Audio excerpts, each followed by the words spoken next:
오늘 우리 주신 하나님 말씀은 예레미야가 4장 11절부터 22절까지 말씀입니다. 한 절씩 교독하겠습니다. 여호와께서 화를 내시고 그분의 맹렬한 분노를 쏟아내셨다. 그분이 시온에 불을 붙이시자 그 불이 시온의 기초를 삼켜버렸다. 적들과 대적들이 예루살렘의 성문으로 들어갈 수 있을 것이라고는 그 땅의 왕들도 세상의 어느 누구도 믿지 않았다. 이것은 그의 예언자들의 죄와 그의 제사장들의 죄악 때문이었다. 그들이 예루살렘 한복판에서 의인들의 피를 흘렸기 때문이다. 이제 그들이 눈먼 사람들처럼 거리에서 더듬으며 나아간다. 그들이 이렇게 피로 더럽혀졌으니 아무도 그들의 옷을 만지려 하지 않는다. 저리 가라 부정하다. 사람들이 그들에게 소리친다. 저리 가라 만지지 말라. 그들이 도망가서 방황할 때 민족들 가운데서 사람들이 말한다. 그들은 여기서 더 이상 살 수 없다. 여호와 그분이 그들을 흩어버리셨다. 그분이 더 이상 그들을 지켜보지 않으신다. 그들이 제사장들을 높이지 않고 장로들을 대접하지 않는다. 그러나 우리가 헛되이 도움을 기다리다가 우리 눈이 약해졌다. 우리를 구원할 수 없는 민족을 우리가 바라고 기다렸다. 그들이 우리 발자취를 따라오니 우리가 길거리에서 걸어다닐 수 없었다. 우리의 끝이 가까이 왔고 우리 날들이 다 됐다. 우리의 끝이 있다. 우리를 쫓던 사람들은 하늘의 독수리보다 재빨랐다. 그들이 우리를 쫓아 산을 넘고 광야에서 매복하고 우리를 기다렸다. 우리의 코에 호흡이 되시는 여호와의 기름 부음 받은 이가 그들의 함정에 잡혔다. 우리가 그를 두고 말했다. 그의 그늘 아래서 우리가 민족들 가운데 살겠다. 딸 에돔이여 우스 땅에 살고 있는 이여 기뻐하고 즐거워하여라. 그러나 그 잔이 또한 내게로 넘어갈 것이니 내가 취하고 벌거벗게 될 것이다.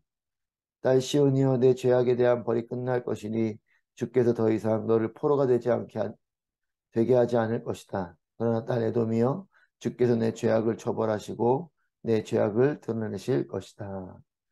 아멘. 오늘도 우리와 함께 하시는 하나님을 찬양합니다. 하나님의 말씀과 응답과 은혜가 여러분과 함께 하시기를 주님의 이름으로 축복합니다. 하나님은 사랑의 하나님이십니다. 그렇기 때문에 하나님은 하나님의 사랑을 죽음보다 강한 사랑으로 우리에게 베풀어 주시는 분이십니다. 하나님은 또한 공의의 하나님이십니다. 그렇기에 죄악에 대해서는 불같은 심판을 하시는 분이 하나님이십니다. 하나님은 중간지대가 없으십니다. 사랑도 뜨겁게 해주시고 공의에 따른 징계와 심판도 불같이 하시는 분이십니다. 사랑과 공의를 불같이 하시는 이 하나님, 차갑던지 뜨겁던지 우리에게도 그렇게 말씀하시죠. 미지근한 중간지대가 없는 분명한 사랑과 분명한 공의로 우리에게 역사하시는 분이십니다. 11절 말씀입니다. 여호와께서 화를 내시고 그분의 맹렬한 분노를 쏟아내셨다. 그분이 시온에 불을 붙이시자 그 불이 시온의 기초를 삼켜버렸다. 이스라엘을 향한 하나님의 심판은 불같은 하나님의 분노로 인한 것입니다. 하나님께서 이 분노가 불같이 나신 것이죠. 기초를 통째로 흔드는 것 같은 분노라고 예레미야는 고백하고 있습니다. 여러분, 하나님께서 분노하신 것입니까? 아니면 우리가 분노를 일으킨 것입니까? 우리가 하나님의 분노를 일으킨 것이죠. 이스라엘 백성들이 하나님의 분노를 일으킨 겁니다. 하나님은 하나님의 사랑으로 그들을 인내하며 기다려 주셨습니다. 하지만 그들은 몰랐죠. 그것이 하나님의 사랑이고 하나님의 은혜의 기다림이 있다는 것을 인식하지 못했습니다.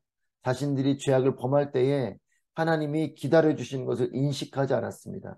심지어는 선지자를 통해서 하나님께서 경고하셨고 심판을 예고하셨음에도 불구하고 그들은 괜찮다고, 평안하다고, 문제가 없다고, 우리는 잘하고 있다고 이렇게 생각한 것이죠. 그리고 하나님의 심판이 임했을 때에는 이 고통스러운 불같은 하나님의 심판이 임할 때 그들은 그제서야 깨달았을 것이에요. 하지만 어떤 이들은 깨닫지도 못하고 이렇게 말했을 것입니다. 하나님이 어떻게 이렇게 우리에게 가혹하게 심판을 하시는가? 여러분, 하나님이 분노를 일으킨 것이 아니라 하나님의 분노를 우리가 일으킨 것이죠. 하나님이 그렇게 분노를 하신 것이 아니고 하나님은 사랑으로 기다리셨지만 공의 하나님께서는 결국은 그 사랑의 인내를 멈추시고 불같은 분노로 심판을 하신 것입니다. 그래서 하나님은 12절에서 적들과 대적들이 예루살렘의 성문들로 들어갈 수 있을 것이라고는 그 땅의 왕들도 세상의 어느 누구도 믿지 않았다. 예루살렘 성문을 통해서 적들이 그냥 들어오는 것이에요. 견고한 성 이 예루살렘으로 적들이 그 문을 통해 성문을 통해 들어올 것이라고는 그 세상 그 어느도 믿지 않았던 그 일이 펼쳐졌습니다. 문으로 들어올 수 없을 것 같았던, 하지만 하나님이 그 문을 열어주신 것이죠. 상상할 수 없었던 일이 벌어집니다. 여러분, 하나님께서 보호해 주셔서 예루살렘 성문을 굳건히 지켰지만 이제 보호해 주시던 예루살렘의 성문을 열어주신 것입니다. 여러분, 바벨론은 하나님의 매로 사용되어진 이방의 민족입니다. 이스라엘을 향한 하나님의 매죠. 하나님께서 그들을 기다리셨지만 결국은 죄악 가운데 하나님은 이방에 있는 여러 나라들을 통해서 이스라엘에게 매를 대십니다. 그 하나님의 매인 이 바벨론이 예루살렘으로 쳐들어온 것입니다. 그것도 예루살렘 성문을 통하여서 견고한 성읍인 예루살렘 성문이 열리고 그곳으로 적들이 들어온 것입니다. 그동안은 하나님의 보호해 주신 백성이고 하나님의 보호해 주신 성읍이었습니다. 하지만 적들이 예루살렘의 성문으로 입성하는 일은 상상할 수 없는 일이었지만 결국은 그 문을 통해서 적들이 들어왔습니다. 당연히 그 문이 안 열릴 것이라 생각했습니다. 하지만 그 문이 열린 것이죠. 하나님이 보호해 주셨던 것을 그들은 뒤늦게서 깨닫게 되는 것입니다. 하나님 보호해 주셨기 때문에 예루살렘이 견고한 성읍이었던 것이고 그 문을 굳건하게 지킬 수 있었던 것이죠. 사랑하는 여러분, 당연히 여기는 일, 하지만 그것이 어쩌면 당연한 것이 아닐 수 있어요. 내게 당연한 일, 건강이 당연한 일, 잘 살고 있는 것이 당연한 일, 호흡하며 살아가는 것이 당연한 일. 여러분, 밤새 하나님이 우리의 호흡을 지켜주셨기 때문에 우리가 오늘도 이렇게 이 아침에 하나님께 예배드리는 것이지 않겠습니까? 우리 그것을 인식하지 않죠. 호흡은 당연히 하는 것이라 생각해요. 내가 아침을 맞이하는 일이 당연하다고 생각합니다. 하지만 당연하지 않습니다. 하나님이 내 호흡을 지켜주시기 때문이요. 내게 또 하루를 허락해 주셨기 때문에 우리가 살게 되는 것이죠. 이것이 은혜인 것입니다. 하나님이 오늘도 내 호흡을 지켜주셨구나. 하나님이 오늘도 나에게 하루를 허락하셨구나. 여러분, 당연한 것 같지만 당연하지 않은 것입니다. 하나님의 전적인 은혜인 것이죠. 하나님의 맹렬한 진노, 이 성문을 열어주시고 적들의 침입을 허용하신 이유가 무엇입니까? 하나님의 맹렬한 진노가 일어나는 이유가 무엇입니까? 13절 말씀에 이것은 그의 예언자들의 죄와 그의 제사장들의 죄악 때문이었다. 이유가 분명하게 기록되어져 있습니다. 이 예루살렘 성이 함락되고 그 성문이 열려서 그 성문으로 바벨론이 쳐들어오게 된 것은 예언자들과 제사장들의 죄악 때문이라는 것입니다. 이스라엘에게 하나님의 말씀을 온전히 선포하고 전해줘야 할 이 예언자들, 이 선지자들이 하나님의 말씀을 온전히 전하지 않고 평안하다고 외치고 오히려 하나님의 말씀을 전하는 이 예레미야를 핍박하는 이런 어리석은 행동을 했죠. 그리고 또 이스라엘에게 하나님께 온전한 제사를 드려야 했던 이 제사장들도 그렇지 못했습니다. 예루살렘 한복판에서 의인들의 피를 흘리는 이와 같은 죄악을 예언자들이 제사장들이 한 것입니다. 예루살렘 한복판에 의인들의 피를 흘렸다라는 것은 불법과 죄악을 버젓이 저질렀다라는 뜻이에요. 예언자들도 제사장들도 버젓이 불법과 죄악을 저질렀던 이런 타락한 모습의 예루살렘입니다. 어제 본문에서 이 예루살렘의 그 죄악에 대해서 소돔보다 더했다라고 이렇게 기록하고 있지 않습니까? 이 리더들조차도 이런 죄악을 범했던, 여러분, 전체가 문제가 있어도 그 리더 그룹이 하나님께 온전히 엎드린다면 소망이 있습니다. 그런데 이 리더 그룹부터 타락해져 있는, 여러분, 영적 리더들의 타락은 한 민족과 국가를 무너뜨릴 수 있음을 우리가 오늘 말씀을 통해서 기억해야 됩니다. 여러분, 그래서 교회가 건강해야 되는 것이죠. 그 교회가 타락하고 영적인 리더십들이 타락하고, 여러분, 그런 면에서는 지금 우리도 위기 앞에 서 있는지도 모릅니다. 교회가 때로는 타락하고 무너지고 쓰러지는 모습들을 보고 있지 않습니까? 영적 리더십들의 문제들을 보게 되지 않습니까? 영적 리더십들 또한 교회 공동체가 견고할 때에 하나님 그 민족 가운데 그 나라 가운데는 소망이 있습니다. 물론 이것은 또한 리더십들에게 확대되는 것이죠. 국가의 리더가 온전할 때에 그 나라 민족에게 소망이 있는 것입니다. 그렇기 때문에 위정자들을 위해서 기도하는 것이 중요한 것이요. 리더십들을 위해서 그들이 하나님 마음을 품고 하나님의 뜻에 따라 하나님의 기준과 질서에 따라 나라 민족을 다스릴 수 있도록 통치할 수 있도록 기도해야 되는 것입니다. 백성들에게 존경을 받아야 할 이들입니다. 하지만 15절 말씀해 보시면 멸시와 조롱의 대상이 됩니다. 영광을 잃어버리고 또 초라하게 되었던 어제 본문에 봤던 예루살렘의 모습처럼 그 영광의 자리에서 가장 낮은 자리로 떨어져 버린 이런 백성들의 모습, 그 나라 민족의 모습처럼 리더들도 한순간에 지금 나락으로 떨어져 버린 이런 모습을 봅니다. 자신들의 자리에서 떵떵거리면서 불법과 죄악을 버젓이 저지르면서 그렇게 있었던 그들이 한순간에 하나님의 심판 앞에 무너지며 이제는 백성들에게 조롱거리가 되는, 그렇게 나락으로 떨어져 버린 리더십들의 모습을 보게 됩니다. 16절 말씀 보시면 리더들을 향한 해석은 이와 같이 된 것은 하나님께서 흩어버리신 일이다.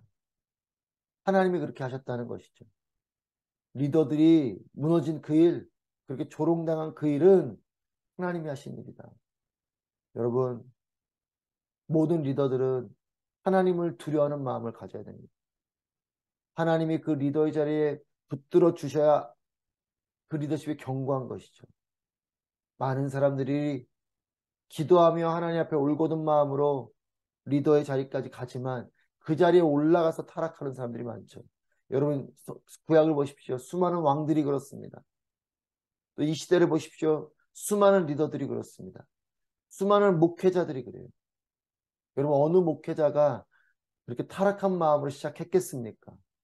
순전한 마음으로 기도하고 순전한 마음으로 하나님 부르심에 순종하며 그렇게 주의 종이 됐지만 그 주의 종의 자리에서 타락하는 인간의 모습을 봅니다. 여러분, 그것이 비단 목회자뿐이겠습니까? 직분자들, 모든 리더십들, 여러분, 우리 모두가 다 긴장을 놓칠 수 없는 것이에요. 하나님의 이 부르심 앞에 끝까지 하나님의 마음을 붙들고 있어야 되는 것입니다.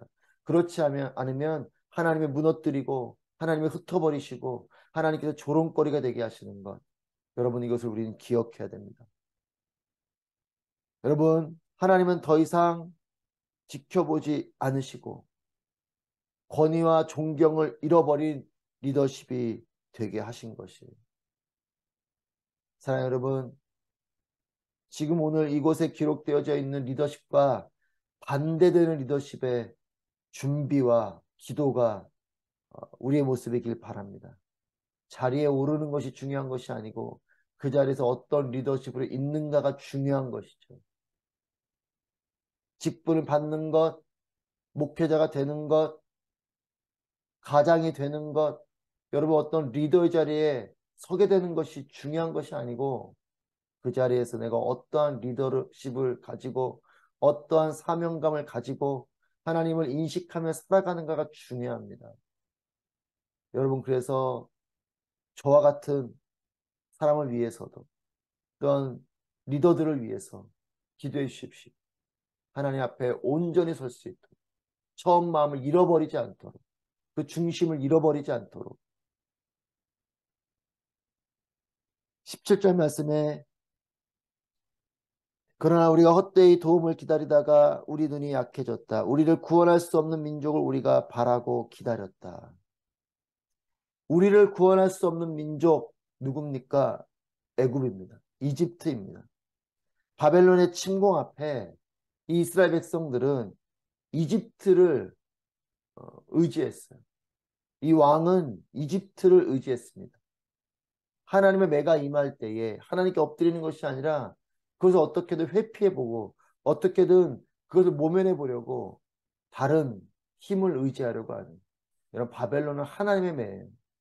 하나님 매가 임하는데 그 매를 안 맞으려고 다른 세력을 끌어들여서 막으려고 하는 여러분 하나님의 방법, 하나님의 말씀을 선택하고 의지하는 것이 아니라 인간의 방법, 인간의 뜻을 고집하는 여전히 하나님께 엎드리기보다는 이 매를 안 맞으려고 도망치려고 하는 이런 모습을 봅니다.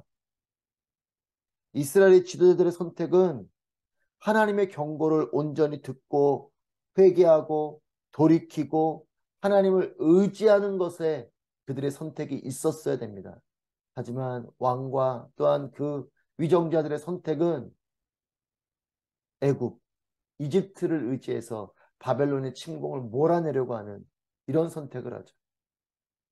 하나님의 뜻 앞에 인간의 선택을 하고 있는 여러분 우리도 그렇지 않습니까? 하나님이 말씀하실 때 하나님의 뜻이 임할 때 내가 인간적인 내가 원하는 나의 방법을 쫓아가지 않습니까? 하나님께서 매를 때리실 때는 매를 맞는 것이 하나님의 뜻인 것이에요. 매를 맞고 하나님 내가 잘못했습니다. 나를 용서해 주십시오. 하고 엎드리는 것이 하나님 방법이에요. 그것이 하나님의 뜻입니다. 우리는 하나님 매가 임할 때 도망가고 원망하고 어떻게든 다른 방법으로 이것을 막아보려고 하는 여러분 하나님께서 깨닫게 하실 때 엎드리십시오. 위기가 오고 어려움이 옵니까? 그것이 하나님의 매입니까? 그렇다면 하나님께 엎드려야 됩니다. 그러면 하나님께서 그 매를 내 시간이 지나고 회복과 은혜를 베풀어 주실 것입니다. 여러분 매를 안 맞고자 가출하는 것은 어리석은 일이죠. 사랑의 매를 맞고 부모 곁에 머무는 것이 복된 삶입니다. 어떻게든 모면하려 하지 말고 하나님 곁에 머무십시오.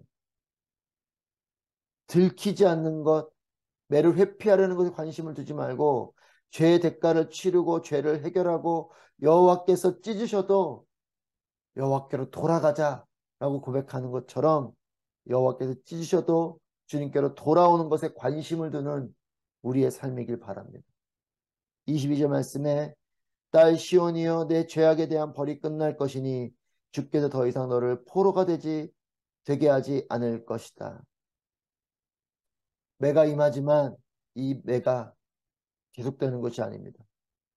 더 이상 너를 포로가 되지 않을 것이다. 바벨론 포로로 끌려가게 되지만 그들은 거기서 계속 머물러 살지 않고 돌아오게 되는 것이에요. 하나님의 매가 있지만 그것이 계속되는 것이 아니고 하나님의 징계가 끝나고 하나님의 사랑이 그들을 다시 회복하는 것입니다. 여러분 우리의 삶에도 마찬가지입니다. 하나님 우리를 때로는 징계하시며 매를 때리시지만 그것은 하나님의 사랑입니다. 하나님께 다시 돌아오게 하실 것이에요. 그리고 우리가 그렇게 하나님께 돌아와야 되는 것입니다. 매가 있지만 여러분의 자녀를 기억하지 않습니까? 우리가 매를 때로는 훈계하지만 싸매어주고 또 그 훈계 이후에 그들을 품어주는 그것이 부모님의 사랑인 것처럼 하나님의 심판은 사랑의 매인 것이 그리고 하나님께 돌아오는 때가 있는 것입니다. 하나님의 용서와 하나님의 회복이 있음을 기억하십시오. 하나님의 거룩한 통로로 세움받는 견고한 리더십들이 되시길 축복하고 또한 좋은 리더십이 되도록 기도하는 우리의 삶이 되기 바랍니다. 그리고 우선적으로 하나님을 의지하게 되는, 그래서 하나님의 뜻과 방법을 택하여 나아가는 여러분의 삶이 되시기를 주님의 이름으로 축복합니다.